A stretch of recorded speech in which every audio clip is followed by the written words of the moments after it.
Hello everyone, চলে এসেছি নতুন আরো একটি ভিডিও নিয়ে, সেকেন্ড পার্ট নিয়ে। আগে একটা ভিডিও করেছিলাম আমার ওটি এক্সপিরিয়েন্স নিয়ে তোমাদের সাথে, যে এটা পার্ট 2 আমি তোমাদের সাথে শেয়ার করব। তোমরা কিন্তু অনেকেই রিকোয়েস্ট করেছো যে দিদি ভাই তুমি কিন্তু সেকেন্ড পার্টটা নিয়ে আসবে।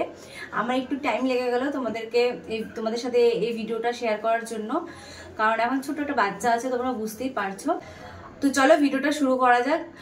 তো প্রথমে তো তোমরা পার্ট 1 যারা দেখোনি তারা পার্ট 1টা দেখে নেবে। নিচে কিন্তু ডেসক্রিপশন বক্সে আমি লিঙ্কটা দিয়ে দিব পার্ট 1 এর ভিডিও, যে ওটি যারা আর কি সি সেকশন করবে তোমরা বা করতে চলেছো তাদের একটু হলেও হেল্প হবে এই ভিডিওটা দেখলে পরে। তো আজকে সেকেন্ড পার্ট নিয়ে আসছি ওটির পরে, মানে ওটি হয়ে গেছে, আমার সমস্ত কিছু হয়ে গেছে, তারপরে আমার বডিতে কি কি প্রবলেম এসছে। ফার্স্ট যখন আমি আর কি ফার্স্ট স্টেপ নেব, আমার মানে সেলাই টেলাই পরে আমি ফার্স্ট যখন স্টেপ নেব, প্রথম যখন হাঁটবো আমি, তখন হচ্ছে সব থেকে কষ্টকর জিনিস ছিল। আমি ভেবেছিলাম হয়তো আমি কোনোদিনও হাঁটতে পারবো না, কারণ তোমরা আমার থাম্বনেলটাতে দেখে নিয়েছো অলরেডি, যে এত বড় একটা কিন্তু টেপ লাগানো ছিল, মানে ব্যান্ডেজের মতন একটা করা ছিল আমার পেটের মধ্যে। তো খুব টাইট ছিল, শক্ত ছিল ওই জিনিসটা, মানে যেখানটাতে কাট আছে পেটের মধ্যে সেই জিনিসটা বাদে এক্সট্রা ভাবে ওপরে কিন্তু অনেকটা ভাবে কিন্তু ওই ব্যান্ডেজটা করা ছিল। সেই জন্য কিন্তু আমি ঠিক করে বসতে পারছিলাম না, মানে সাইড হচ্ছিলাম, মানে কোনো কিছুই করতে পারছিলাম না। তো আমার হাজবেন্ড বা নার্সিংহোমে মানে যে ছিল আমাকে দেখাশোনা করেছিল, তিনিও মানে সবাই আমাকে হেল্প করেছিল ওঠার জন্য। আমি কিছুতেই তাও উঠতে পারছিলাম না, কোনো রকমে তো উঠে মানে বসিয়েছিল ওয়ালে একটুখানি হেলান দিয়ে, কারণ বসতে তো হবেই। ডক্টর বলেছে যে হাঁটাতে, স্নান করাতে। আমি স্নানও করেছি আমার যেদিন আমার ওটি হওয়ার রাত্রিবেলা ওটি হয়েছিল, তারপরের দিন একদিন ছিলাম শুধু আমি। নেক্সট ডে আমাকে কিন্তু বলেছিল যে স্নান করতে সাবান টাবান দিয়ে ওই সেলাই জায়গাতে। তো এই জন্য তো উঠে বসতে হবে, তো অনেক কষ্ট করে উঠে বসেছিলাম। ফার্স্ট যখন স্টেপটা ফেলবো তখন মনে হচ্ছিল কি যে আমি মানে কোনো শ্বাসই নিতে পারছিলাম না, মানে পেটের মধ্যে মনে হয় কোনো কিছু আমার নেই, মানে কিরকম একটা লাইট ফিল করছিলাম আমি, মানে প্রচন্ড মাথা ব্যথাও ঘোরাচ্ছিল, কিরকম যেন একটা লাগছিল, মানে তোমাদেরকে বলে বোঝাতে পারবো না ওই জিনিসটা। যখনই আমি বিছানার থেকে উঠে যখন প্রথম পাটা ফেলবো তখনই আমার ওরকম মানে ফিল হচ্ছিল। রকমে তো আমি ব্রাশ ট্রাশ করেছিলাম। তারপরে গিয়ে হলো একটা অদ্ভুত ব্যাপার, সেটা হচ্ছে গিয়ে মানে আমার মাথাটা ঘোরাচ্ছিল, তোমাদেরকে বললাম আমি কানে শুনতে পাচ্ছিলাম না, না চোখে মানে চোখে দেখতে পাচ্ছিলাম। তখন আমার বাড়ির ফ্যামিলি কেউ ছিল না, শুধু মাসি ছিল যে আর কি আমার দেখাশোনা করছিল, তিনি ছিল। তো আমার হঠাৎ করে আর কি আমার চোখের মধ্যে মনে হয় একদম অন্ধকার চলে আসলো, মানে কানে টানে কিচ্ছু শুনতে পাচ্ছিলাম না। আমি হঠাৎ করে আর কি আমি শুনেছি যে সবাই ব্ল্যাক আউট হয়ে যায়, কিন্তু ব্ল্যাক আউট জিনিসটা যে কি সেটা আমি প্রথম ফিল করতে পেরেছিলাম। আমি আমি কথাই বলতে পারছিলাম না। তখন আমি বললাম যে মাসিকে, যে মাসি আমাকে তাড়াতাড়ি করে শুয়ে দাও, আমি কিন্তু এখনই পড়ে যাব। এতটাই আমি দুর্বল হয়ে গেছিলাম, এত মাথা টাথা ঘোরাচ্ছিল আমার। স্নান টান কিন্তু তখন আমার করা হয়ে গেছিল, ব্রাশ করেছিলাম, স্নান করেছিলাম, হঠাৎ করে আমার ওরকম শরীর খারাপ হয়ে গেছিল। তখন বাড়ির কোনো লোক কিন্তু ছিল না।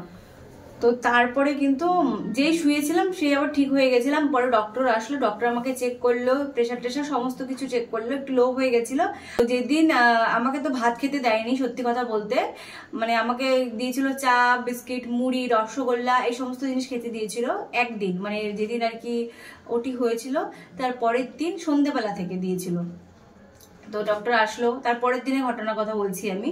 ডক্টর আসলো, ডক্টর এসে আমাকে চেক আপ করলো, বললো যে যেহেতু ভাত টাত খাচ্ছ না কিছু, সেই জন্য তুমি এরকম মানে উইক হয়ে গেছো, তো ভালোভাবে পেট ভরে ভাত টাত খাও, দেখবে ঠিক হয়ে যাবে। তারপরে খাচ্ছিলাম ভাত টাত, কিন্তু কিছুই ভালো লাগছিল না। যাই হোক, তারপরে আস্তে আস্তে একটু রিকভারি হচ্ছিলাম, মানে মাথা ঘোরাটা কমেছিল। আমি যে আমার ছেলের কাছে যাব, মানে বেডের থেকে নেমে হেঁটে হেঁটে, আমি সেই শক্তিটা পর্যন্ত পাচ্ছিলাম না। যতদিন আমি হসপিটালে ভর্তি ছিলাম আমি কিন্তু একবারও নিজে থেকে কিন্তু আমি মানে বেড থেকে উঠতেই পারিনি। আমার হাজব্যান্ডের সাপোর্ট লেগেছে, নাহলে মায়ের সাপোর্ট লেগেছে, কারো না কারো সাপোর্ট কিন্তু লেগেছে। আমি কিছুতেই নিজে থেকে উঠতে পারছিলাম না, কারণ অনেককেই দেখেছি আমি, কিন্তু অনেকেই তাড়াতাড়ি সুস্থ হয়ে যায়, নিজে থেকে হাঁটা চলা মানে চেষ্টা করে। আমি খুব চেষ্টা করছিলাম কিন্তু হচ্ছিল না, কেন জানি না, পারছিলাম না। তার মধ্যে আমার হচ্ছে আরো প্রবলেম ছিল, আমার কিন্তু কাশি ছিল, সর্দি কাশি ছিল। সর্দি কাশির জন্য কিন্তু আমার অনেকটাই প্রবলেম হয়ে গেছিল। আমি দিনে 3 বার আমাকে নিউমোলাইজ করা হয়েছিল, যাতে কফটা না ভেতর থেকে একদম সরে যায়। আর জানোই তোমরা সেলাই যখন কাশ ওঠে কিন্তু সব থেকে ফার্স্টে কিন্তু পেটের মধ্যে, তলপেটের মধ্যে কিন্তু আমাদের প্রেশারটা পড়ে, তো সেই জন্য আমার অনেক প্রবলেম হয়েছিল।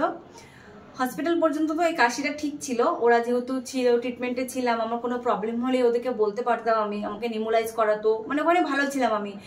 যে ওখান থেকে আমাকে ছুটি দিল, ছুটি দিয়ে যখন বাড়িতে আসলাম আমি, তখন আমার এই মানে খুসখুস করে কাশিটা আবার শুরু হয়ে গেল। তারপরে কি করব, তারপরে আবার সেই ফিজিশিয়ান দেখালাম, ডক্টর দেখালাম, সমস্ত কিছু, মানে আমার এই কাশিটা কিন্তু অনেক প্রবলেম হয়েছে। তো তোমরা যারা যারা সি সেকশন করবে তারা কিন্তু প্রথমেই সর্দি কাশি যাদের আছে তারা কিন্তু এটাকে সারিয়ে নেবে, মানে ওষুধপত্র ঠিকঠাক করে খাবে, তোমরা কিন্তু সারিয়ে নেবে। আমার কিন্তু সি সেকশনের আগে থেকে কিন্তু আমার এই সর্দি কাশিটা লেগেছিল, কিন্তু আমি কিন্তু মানে 1 থেকে 2 দিন খেয়েছিলাম মেডিসিন, তারপর কিন্তু আমার ঠিক করে সারিনি। আমার কিন্তু তাড়াতাড়ি করে ডেলিভারি হয়ে গেছিলো। আর কেন তাড়াতাড়ি ডেলিভারি হয়েছিল তোমরা এটাও জানতে চেয়েছো, আমি বলবো এটা, তোমরা ভিডিওটা সম্পূর্ণ দেখবে, লাস্টে কিন্তু এটা বলবো আমি। তো যাই হোক, সর্দি কাশি এই সমস্ত জিনিস তো রইলো, পেটে ব্যথা সমস্ত কিছু। তো বাড়িতে যখন আসছিলাম আমি, তখন তোমরা আমি একটা ক্লিপ অ্যাড করে দেবো সাইডে, তোমরা এই ক্লিপে দেখতে পারবে যে আমি কি করে হাঁটছিলাম, মানে হাঁটতেই পারছিলাম না। এটা স্বাভাবিক, একটা কেউই হাঁটতে পারবে না ঠিক করে। তো হাঁটাহাঁটিটা গেল। তারপর আসলে আমার মানে যেহেতু ওখানটাতে আমি কিন্তু 4 দিন ছিলাম নার্সিংহোমে অ্যাডমিট, সেখানে কিন্তু আমি বালিশ ছাড়া আমাকে শুতে দিয়েছিল। তো আমার যাই না, ওখানটাতে তো ঠিক ছিলাম, বাড়িতে যেয়ে আসলাম দিয়ে আমার ঘাড় আমি মানে শুয়ে যতক্ষণ থাকি বিছানাতে ততক্ষণ ঠিক থাকি, যেই বিছানা থেকে উঠি আমি বেবিকে যখন আমার ছেলেকে যখন আমি ফিট করাবো, ওর দিকে আমি তাকাতে পারছি না, না উপর দিকে তাকাতে পারছি না, ডান দিকে না বাঁ দিকে, কোনো দিকে না, ঘাড়টাকে আমার এরকম করে ঠিক এরকম করে রাখতে হতো। মানে এতটাই ঘাড়ে একদম মাথার এই সাইড থেকে একদম কোমর পর্যন্ত একদম মাঝখানে যে শিরদাঁড়াটা আছে না, সেই জায়গাটা মানে কিরকম ব্যথা জানি, একটা অন্যরকম একটা পেন, ওরকম একটা পেন শুরু হচ্ছিল না। আমি হাঁটতে পারছিলাম যে পায়ের তলায় কিছু পড়ছে কিনা, কিচ্ছু দেখতে পারছিলাম না, এরকম ব্যথা আমার 2 দিন ছিল। জানি না ব্যথাটা কি করে কমে গেলো, বললো অনেকে বললো যে বালিশে যেহেতু শোয়া হয়নি সেই জন্য হতে পারে। তো বালিশে কিন্তু শুয়েছিলাম, তারপরে ঠিক হয়েছে। আমার বালিশের থেকেই ঠিক হয়েছে নাকি কিসের জন্য ঠিক হয়েছে আমি কিচ্ছু জানি না, কিন্তু ওই ঘাড়ে ব্যথাটা কিন্তু অনেকে শুনেছে অনেক দিন থাকে, আমার ক্ষেত্রে 2 দিন কিন্তু ছিল। তারপর আসি আমার কনস্টিপেশনের প্রবলেম।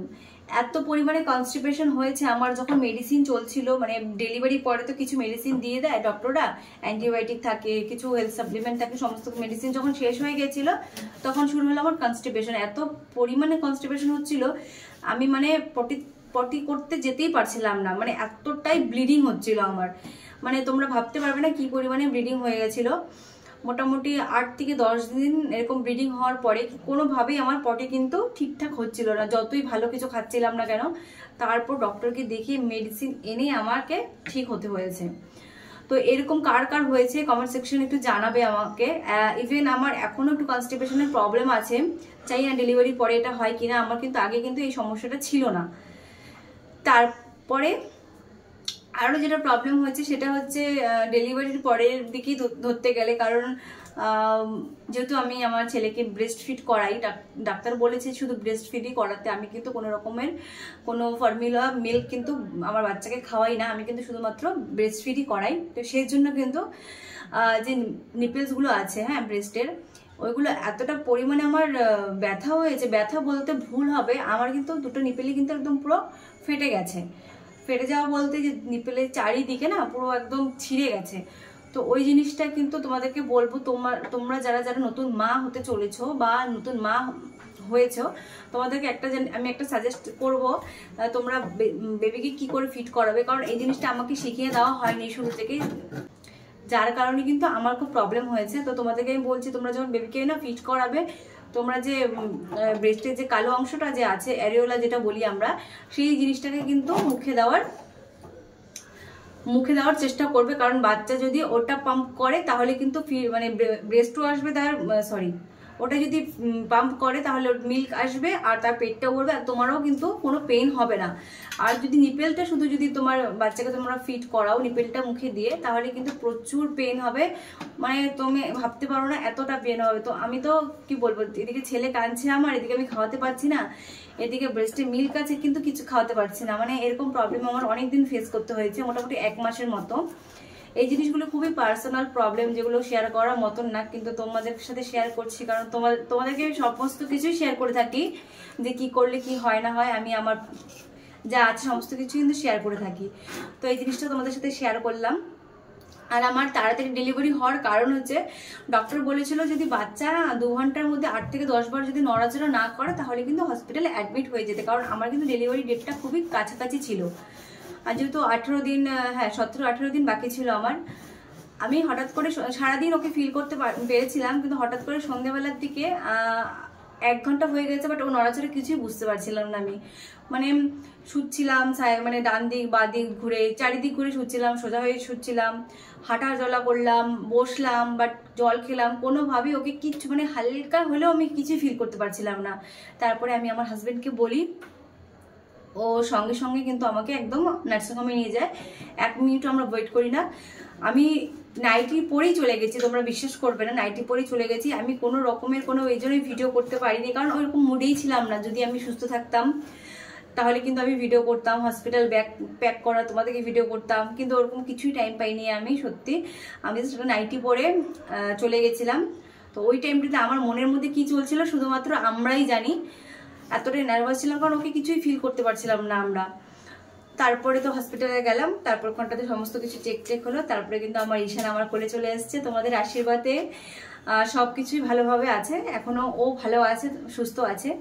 আর তোমরা আশীর্বাদ করো ও যাতে ভালো থাকে, সুস্থ থাকে। তো এটাই ছিল কারণ আমার তাড়াতাড়ি ডেলিভারি হওয়ার। কারণ আমার মনে হয় আমরা যদি আরেকটু লেট করতাম হয়তো কিছু খারাপও হয়ে যেতে পারতো।